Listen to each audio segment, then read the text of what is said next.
بسم اللہ الرحمن الرحیم۔ آج کی بات میں ہم بات کریں گے، سائنس کا ٹاپک ہے۔ سائنس سے ریلیٹڈ ایک سائنسدان کی شخصیت ہے، چاہیں گے اس سے تھوڑی سی ہم ڈسکس کر لیں اور اس سے ہم دنیا میں ہمیں کیا سبق ملتا ہے تو وہ ہم اخذ کر لیں۔ پروفیسر پال ڈریک کیلیفورنیا میں پیدا ہوئے تھے اور 1902 میں پیدا ہوئے۔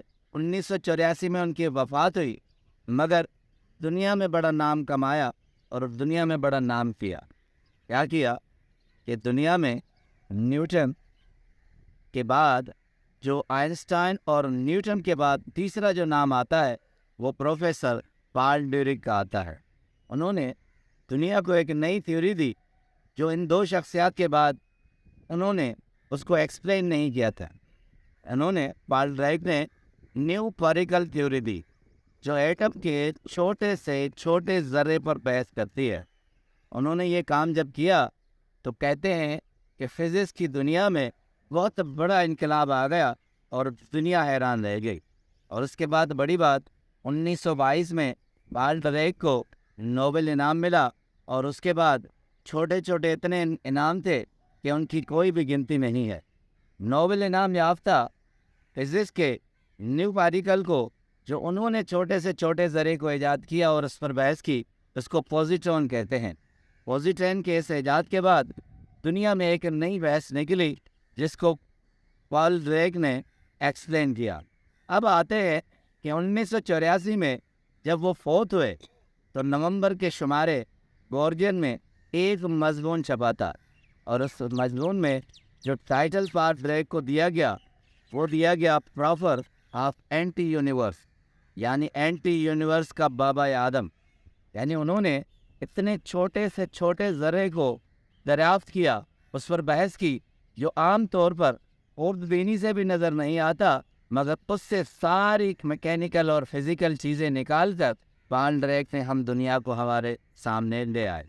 اب آتے ہیں ان کے ایک انٹرویو پر کہ جب انہوں نے یہ کیا اور انہیں 1922 میں نوبل انعام ملا، تب ان سے جب انٹرویو کیا گیا کہ آپ اتنا بڑا کام کیا ہے، یہ اتنا بڑا کام آسانی سے نہیں ہو سکتا کہ دنیا میں دو بڑے سائنسدان تھے، آپ اس کے بعد تیسرے ابھرے ہیں، تو آخر اس کا کیا میکینیکل ہے یا سبب کیا ہے؟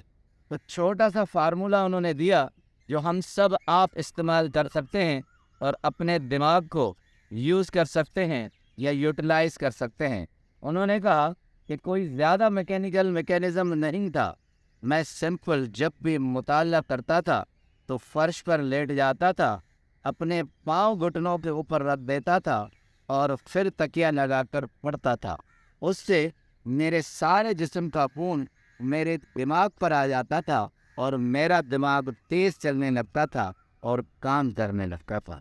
اب اس پر مولانا وحید الدین خان صاحب راز حیات میں چھوٹا سا تبصرہ کرتے ہیں، کہتے ہیں کہ کہنے کو تو پال ڈیرک کا یہ ایک لطیفہ ہے، مگر آپ اس کے کیمسٹری پر جائیں گے آپ کو بہت بڑا فلسفہ نظر آئے گا کہ اپنے جسم کا سارا خون آپ دماغ کی طرف لے آئے، دماغ آپ کا جس حد تک ہوگا اس حد سے دگنا کام کرے گا تو آپ کے اندر کریٹیوٹی پیدا ہو جائے گی۔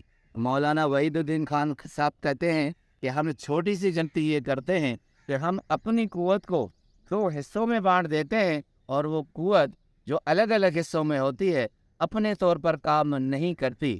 اپنی ساری قوت ایک جگہ پر جمع کرنا ہی ایک قوت کا نام ہے اور کامیابی کا نام ہے۔ اپنے سارے جسم کا خون جب دماغ پر آ جائے گا تو دماغ کام کرے گا۔ دنیا میں جتنے بھی بڑے لوگوں نے جتنے بڑے کام کیے ہیں وہ صرف اور صرف دماغ سے کیے ہیں۔ اپنی قوت کو ضائع ہونے نہ دیں، ایک ہی جگہ جمع کریں اور اس سے کام لیں۔ آپ کا بہت بہت شکریہ۔